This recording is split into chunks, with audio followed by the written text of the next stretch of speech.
Hi friends, welcome to my channel.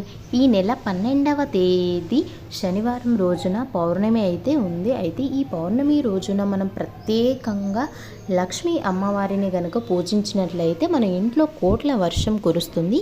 ఈ లక్ష్మీ పూజని మహా ఐశ్వర్య పూజ అని కూడా అంటారు. అయితే ప్రత్యేకంగా పౌర్ణమి రోజున లక్ష్మీ అమ్మవారిని పూజిస్తే మనకు మంచి జరుగుతుంది. మరి లక్ష్మీ అమ్మవారికి పూజ ఎలా చేయాలి అనేది ఈ వీడియోలో అయితే మనం చూద్దాం. వీడియోని మొదటిసారి చూసినట్లయితే ప్లీజ్ సబ్స్క్రైబ్ చేసుకోండి. వీడియో మీకు నచ్చితే లైక్ చేయండి. అయితే చాలామంది లక్ష్మీదేవికి ప్రత్యేకంగా పూజ చేస్తూ ఉంటారు. ప్రత్యేకంగా శుక్రవారం రోజున లక్ష్మీ పూజ చేస్తూ ఉంటారు. అయితే ఈ పౌర్ణమి రోజున కనుక లక్ష్మీదేవిని మనం ఆరాధించినట్లయితే మన ఇంట్లో ఉన్న ఆర్థిక సమస్యలు తొలగిపోతాయి. మన ఇంట్లో ఉన్న దరిద్ర దేవత బయటికి వెళ్ళిపోతుంది.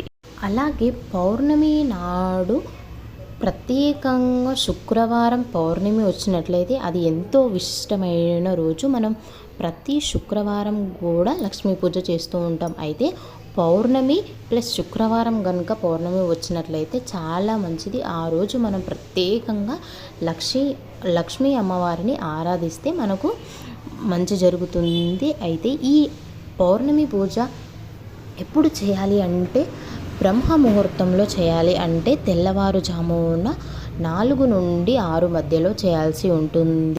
మనం పౌర్ణమి రోజున ఉదయాన్నే నిద్రలేచి ఇంటిని అంతటిని శుభ్రం చేసుకొని తలస్నానం చేసిన తర్వాత పూజ గదిని శుభ్రం చేసుకోవాలి. లక్ష్మీదేవికి ఎంతో ప్రీతికరమైన పువ్వులు తామర పువ్వులనైతే లక్ష్మీదేవికి సమర్పిస్తే మనకు ఎంతో మంచి జరుగుతుంది. ముఖ్యంగా తామర పువ్వులు అంటే లక్ష్మీదేవికి చాలా ఇష్టం. తామర పువ్వు మీద లక్ష్మీదేవి కూర్చున్న ఆ ఫోటో కనుక మన ఇంట్లో ఉన్నట్టయితే మనకు ఎంతో అదృష్టం కలుగుతుంది. ఆ పటానికి మనం పూలతో మంచిగా అలంకరించుకోవాలి. అలాగే గంధం పెట్టి బొట్లు పెట్టిన తర్వాత మనం పూజ చేసుకోవాల్సి ఉంటుంది. అయితే లక్ష్మీదేవికి ఆ రోజు మనం తామర పువ్వులను సమర్పించిన తర్వాత లక్ష్మీదేవికి ఎంతో ఇష్టమైన పెరుగన్నం అలాగే కలకండని గనక మనం సమర్పించినట్లయితే మన కోరికలు తీరిపోతాయి. అలాగే లక్ష్మీదేవి పూజ చేసేటప్పుడు మనం నువ్వుల నూనెతో మరియు ఆవు నూనెతో ఒక ప్రమిదలో 3 ఒత్తులు వేసి నువ్వుల నూనె పోసి దీపాన్ని వెలిగించాల్సి ఉంటుంది. అలాగే ఆవు నూనె పోసి అలాగే 3 ఒత్తులను వేసి దీపాన్ని వెలిగించినట్లయితే మనకు కోటి జన్మల పుణ్య ఫలితం లభిస్తుంది. ఇలా మనం లక్ష్మీ అమ్మవారిని పూజించుకుంటే మనకు మంచి జరుగుతుంది. అయితే లక్ష్మీ పూజ చేసేటప్పుడు మనం మనసులో ఉన్న కోరిక తీరాలి అంటే లలిత సహస్రనామం ఒక 9 సార్లు కనుక మనం జపించినట్లయితే మన కోరిక ఖచ్చితంగా నెరవేరుతుంది. ఇలా పౌర్ణమి రోజున కనుక మనం లక్ష్మీదేవిని పూజించాలి. అలాగే పూజ చేసేటప్పుడు మనం ఒక 5 గవ్వలని ఒక గుప్పెడు బియ్యాన్ని మనం లక్ష్మీదేవి ముందు సమర్పించినట్లయితే మనకు పూజ ఫలితం కూడా దక్కుతుంది. మనం పూజ చేసేటప్పుడు ఉపయోగించిన కుంకుమ పసుపులను కనుక మనం అలంకరించుకున్నట్లయితే మనం సుమంగలిగా ఉంటాము. అలాగే మనకు సుమంగలి భాగ్యం కూడా దక్కుతుంది. అలాగే లక్ష్మీ పూజ చేసేటప్పుడు మనం ముఖ్యంగా అమ్మవారికి ఎంతో ఇష్టమైన ఆకుపచ్చ రంగు గాజులను సమర్పించాల్సి ఉంటుంది పూజ చేసేటప్పుడు.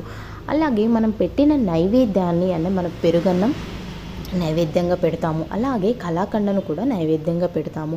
ఆ నైవేద్యాన్ని మన ఇంట్లో వాళ్ళు మాత్రమే తినాల్సి ఉంటుంది. వేరే వాళ్ళ కనుక మనం ఇచ్చినట్లయితే ఆ పూజ ఫలితం వాళ్ళకు వెళ్తుంది. కాబట్టి మన ఇంట్లో ఉన్న వాళ్ళు మాత్రమే ఆ నైవేద్యాన్ని స్వీకరించాలి. ఇలా లక్ష్మీ అమ్మవారిని మనం వేడుకోవాలి. ఒక 9 సార్లు లలితా సహస్రనామం అనే పుస్తకాన్ని మనం చదవాలి. లేకపోతే చదవడం వీలు లేని వాళ్ళు లలితా సహస్రనామాన్ని 9 సార్లు విన్నా కూడా ఆ పుణ్య ఫలితం లభిస్తుంది. ఇది అండి పౌర్ణమి రోజున మనం లక్ష్మీదేవిని పూజిస్తే మనకు మంచి జరుగుతుంది. మన కుటుంబం ఆర్థిక సమస్యల నుండి బయటపడుతుంది. మన ఇంట్లో ఉన్న దరిద్ర దేవత బయటికి వెళ్ళి లక్ష్మీదేవి మెల్లిమెల్లిగా మన ఇంట్లోకి వస్తుంది. మన కష్టాలు తీరిపోతాయి. మన కుటుంబం ఎప్పుడు కూడా సుఖ సంతోషాలతో భోగ భాగ్యాలతో మన కుటుంబం మంచిగా ఉంటుంది. కాబట్టి మనం పౌర్ణమి రోజున లక్ష్మీదేవిని ఆరాధించాలి. ఇది పౌర్ణమి పూజా విధానం. వీడియో కనుక మీకు నచ్చినట్లయితే లైక్ చేయండి, షేర్ చేయండి, సబ్స్క్రైబ్ చేసుకోండి. Thank you for watching.